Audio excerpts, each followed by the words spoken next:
Well, Valentine's has come and gone, though I do see some hearts.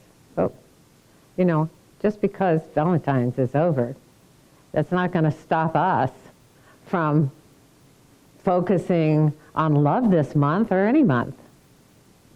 It's what we do. We're all about hearts and flowers. We are seeking to know more of the mystery of love, to know more of the love and what it is, because love is what we are.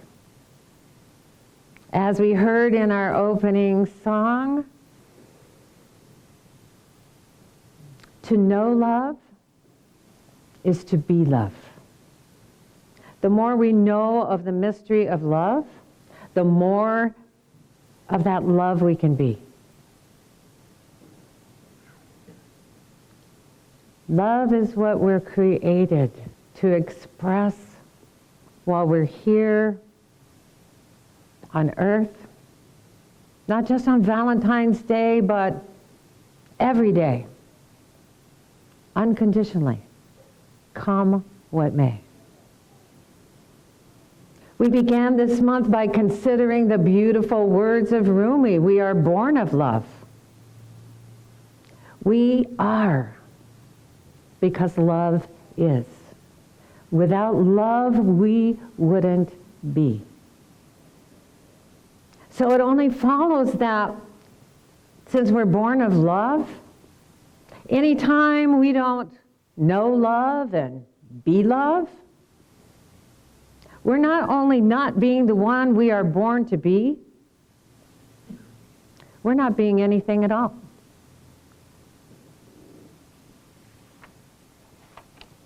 This month, we've been taking a deeper dive into the nature of unconditional love. The love within us that is already loving all of creation with no problem. No problem at all. Because there's no judgment in unconditional love. Through the eyes of love, the whole universe is worthy of love. There's more than enough love within each of us. Right now. Whether we feel it or not, it's right there, and there's enough of it to love anyone and everyone in this world that we allow ourselves to love. But even though we can love everyone, we don't always let ourselves love many.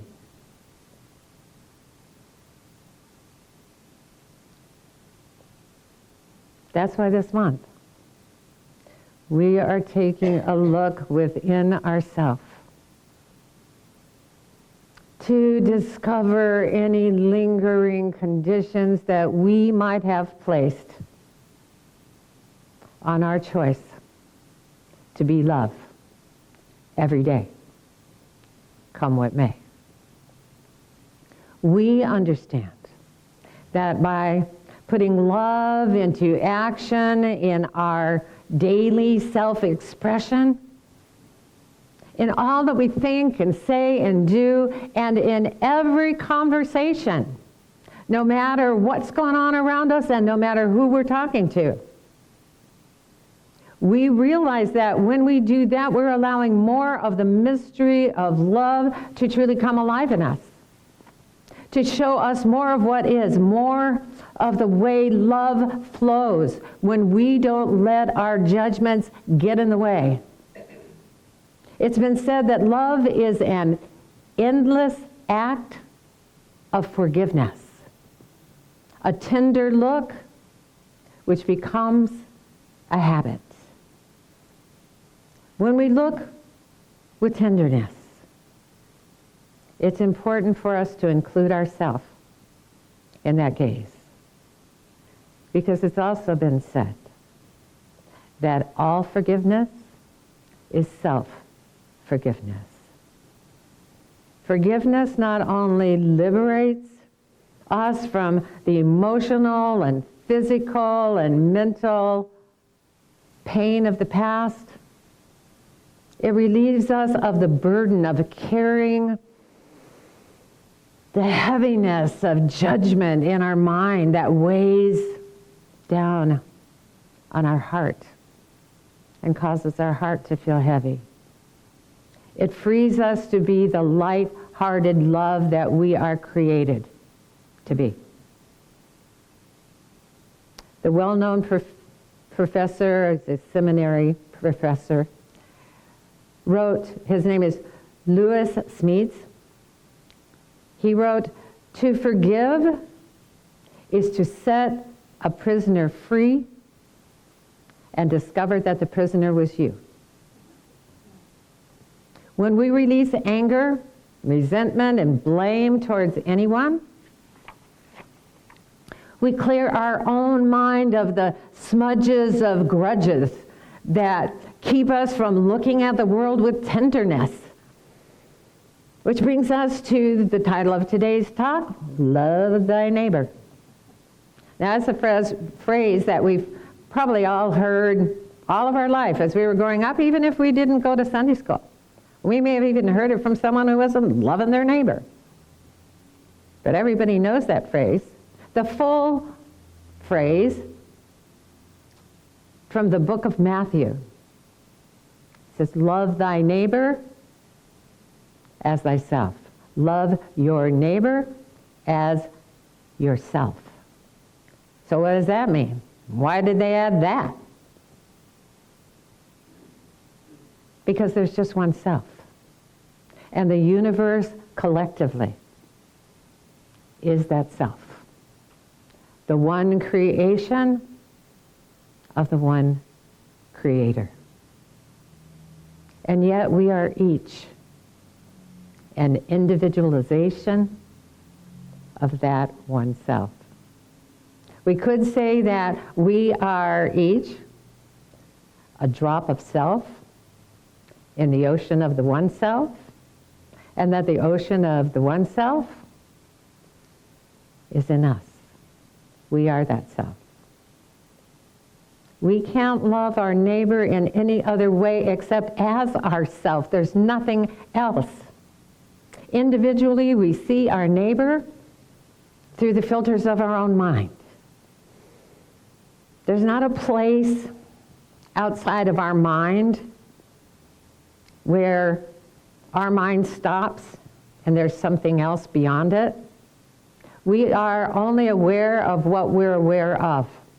We only see what we can see. We see our neighbor through our own eyes. We think about our neighbor in our own mind. And we feel about our neighbor with feelings that arise in us. And nothing else is going on. Nothing our neighbor is doing. Everything that appears to be outside of us and all that we feel about what appears to be outside of us arises from our own perception of life, from our own world view. We've all heard it said, you don't see the world as it is, you see the world as you are. We've also heard it said that people will love you and people will hate you and it will have nothing to do with you. And that's true. But it's also true that we may love certain people and may dislike or even hate other people and it will have nothing to do with them. When we talk about others in a loving or unloving way, we're revealing the contents of our own mind and nothing else. The famous Gestalt therapist Friedrich Salomon Pearls wrote, "We live in a house of mirrors and think we are looking out the windows."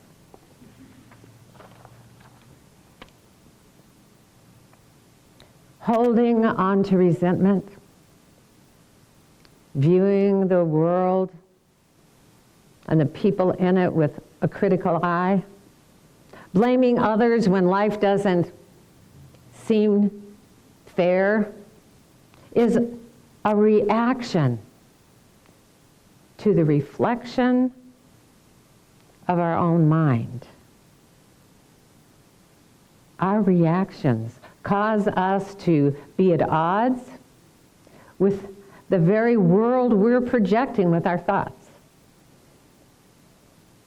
The very world that we're creating for ourselves with our perception and our imagination. Now, not one of us intentionally sets out to have a miserable day. But when we're in a bad mood, we all know one thing leads to another. When things don't seem to be going our way, we can blame others for our bad day, but it's important for us to realize that we are vibrationally leading the way. Because the law of attraction is always in action. It's the vibration of our mood that attracts people and situations that match that mood. That just keep coming. The good news is that in any moment, we are free to change our mind and change our mood for the better and get happier results. Halfway through the day, we can decide it's not the day we want, and we can change our mind about it. We can raise our vibration and feel a better feeling, get a better mood going, and we'll get happier results just like that. Eckhart Tolle wrote, treat this moment as your friend. It already is. Because how you treat this moment is how you treat life. And life is a mirror. It will treat you as you treat it. Now, when we realize, as the very, very old Pogo cartoon once said, we have met the enemy, and he is us. We realize that if we decide to change the way we see the world, if we decide to look with tenderness, the world we see has got to change. It's not easy. We live in a world that seems to be full of high contrast these days, especially where human behavior is concerned. We might even say that today, the differences in human behavior are like night and day. The good news is that when we witness or experience personally, firsthand, the behaviors of bullies, the behaviors that are outrageously rude and hateful, as the spiritual, vibrational beings that we are, we naturally ask within ourselves, often, usually without a word, sometimes without even knowing that that's what we're doing, we ask for something better. We ask for more love. We ask for peace. We ask for kindness and tenderness and compassion. And when we ask, whether we know we're asking or not, our asking is instantly answered vibrationally by the pure, positive energy of love that is the very cause and source of all that is good.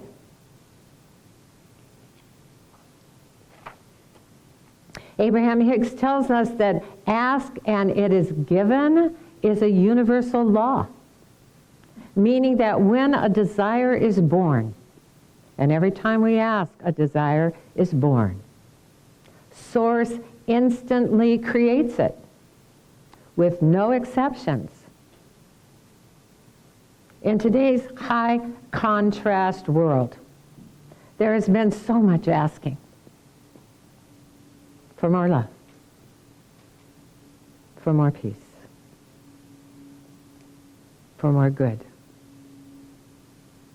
From Pope Leo to the Buddhist monks to millions of diverse adults and children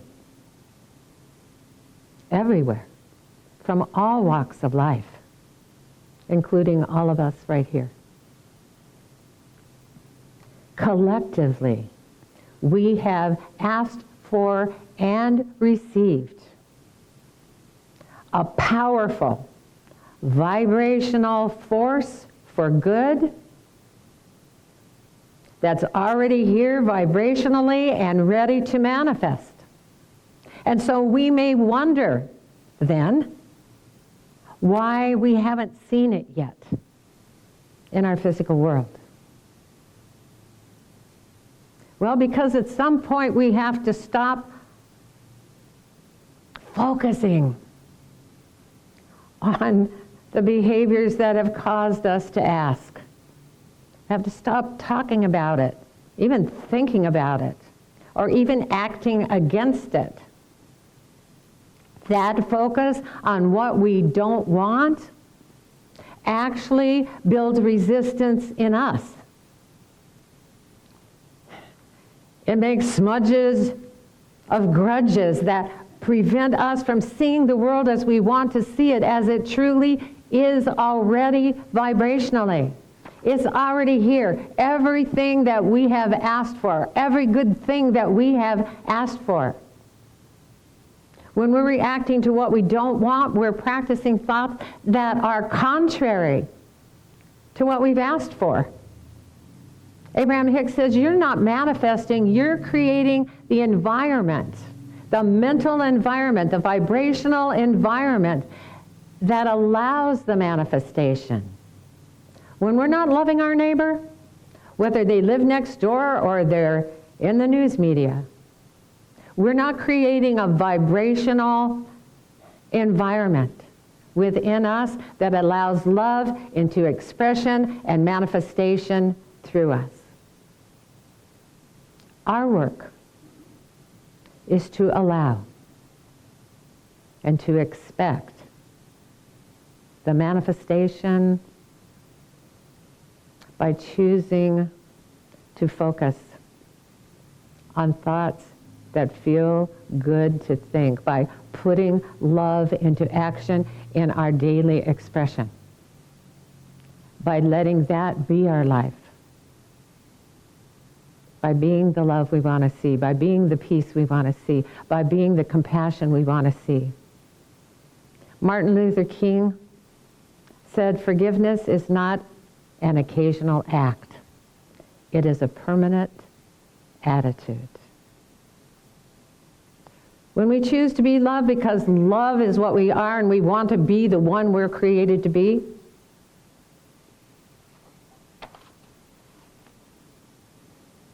we don't need to reach far at all for thoughts that feel good, because we're in the vibrational neighborhood where there's only good, and we naturally draw those thoughts to us.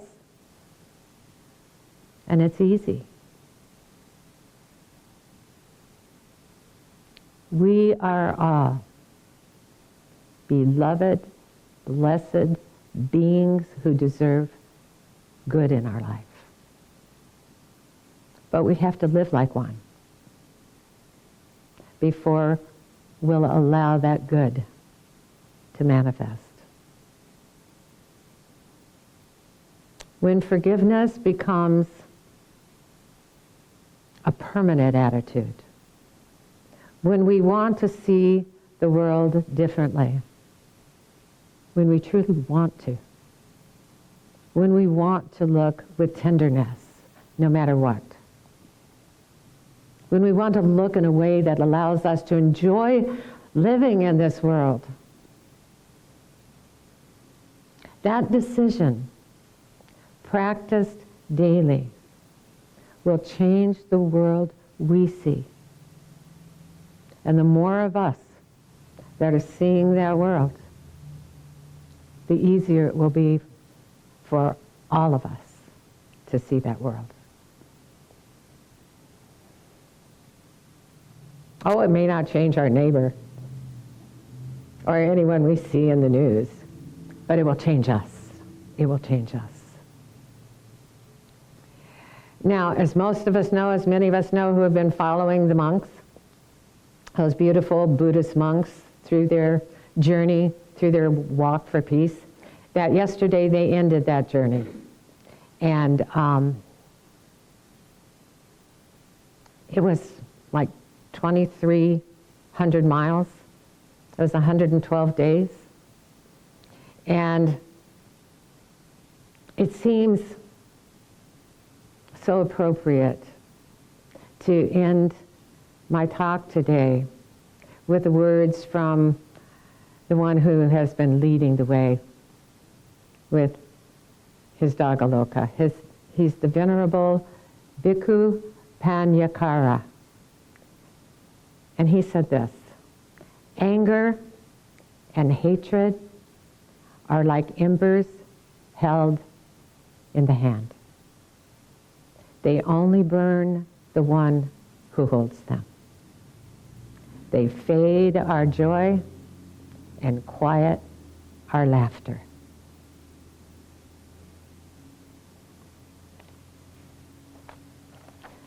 When we realize this, a beautiful shift happens. We see that we have a choice. We can choose the path of letting go, the choice of peace, the path of mindfulness.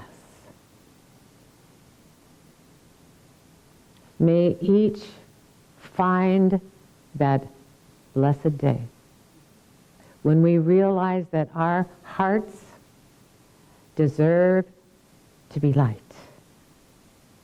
And may we choose with infinite compassion for our own journey the path that leads home to peace. Namaste.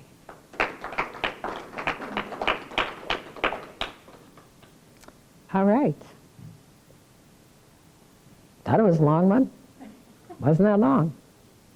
Just a lot of pages. Do you want me to say it again? We have time. Okay. Well, this is the time of our service when we say thank you for your support, for showing up, for being you, for being so powerful in your desires for good in this world. Thank you for being the love that you are. And thank you, all of you who watch. You are a part of us. And we are so blessed that we're still here. We are a miracle. And all of you who support financially make that miracle happen. Week after week, and keep the lights on and the heat on, and maybe not the air conditioning, but hey, can't have everything, right? So, to say this is to say, if you don't know how to support, or you don't know how important regular support is, because it would just be like if you didn't know where your next meal is coming from. Regular support helps us know where we get to go and how we're going to get there. And so, or any support. If you are not seeing us on a regular basis, but you're happy every once in a while when you see us, wouldn't you love to find us again? If that's important to you, and you would like to support us financially, then our wonderful, legally bound, loving, clever treasurer, Dr. Jamie Phillips, is here to tell you how. Thank you. Good morning. Good morning. Well, that was one powerful talk. Thank you so much. Let's get a hand for thank that you, one. thank Wonderful. you, thank you. Okay, my turn. If you would like to donate to the Life Enrichment Center, and we'd love to have you donate, you can do so a few ways. If you're watching this online, you can go to facebook.com/Life Enrichment Center. There's a donate button on that page. You can go to our website, lecflint.com. There's a donate button on that page. And also, early in next week, you can get the podcast and the video from that site. If you'd like to donate via PayPal, our email address for PayPal is lec2512@gmail.com. And lastly, if you'd like to send in a check, you can send it to P.O. Box, for Life Enrichment Center, P.O. Box 321294, Flint, Michigan 48532. And here in the sanctuary, we're going to be taking up an offertory. Martha, are you going to do? Taking up an offertory while we listen to the beautiful voice of Marcia Allen singing in this very room, and that'll be followed by a gratitude prayer from Reverend Stephanie. Thank you.